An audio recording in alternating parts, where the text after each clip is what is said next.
na hapa tunajivunia benchi la ufundi ambalo limekuja kufanya mageuzi makubwa ndani ya timu yetu kwenye kipindi cha muda mfupi.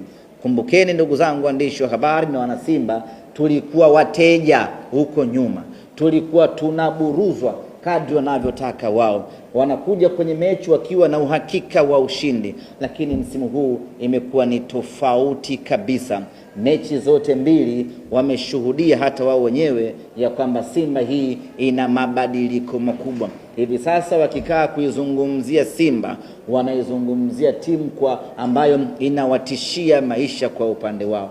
Wanapokaa kuizungumzia Simba, wanazungumza kwa heshima na adabu na uoga ndani yake, kwa sababu katika mechi zote mbili za ligi kuu ya NBC ni wao ndio ambao wameponea chupu. Na kama si makosa ya mwamuzi, na kama si makosa ambayo yamefanyika hii leo, mnyama alikuwa anaondoka na alama 6 ndani ya ligi kuu ya NBC msimu huu. Kwa sisi tuna pande zote mbili.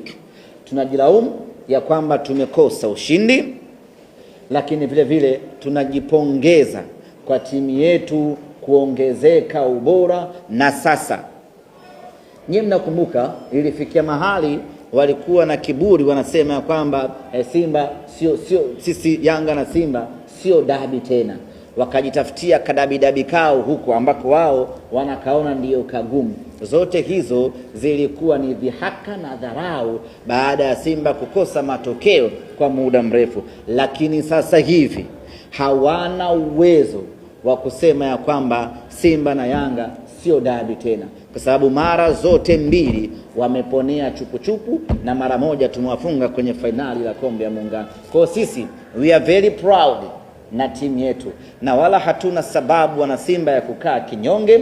Kazi kubwa ya kufanya mageuzi ya timu yetu imefanyika. Kazi kubwa ya kuiboresha timu yetu imefanyika. Kazi kubwa ya kuirejesha timu yetu kwenye ushindani na kurejesha heshima ya dabi imefanyika, na leo tunakwenda kwenye dabi tukiwa kifua mbele. Ligi kuu ya NBC tumemalizana, tunasubiriana kwenye kombe la shirikisho la CRDB. Hizo ndiyo mechi zetu ambazo hazinaga sare.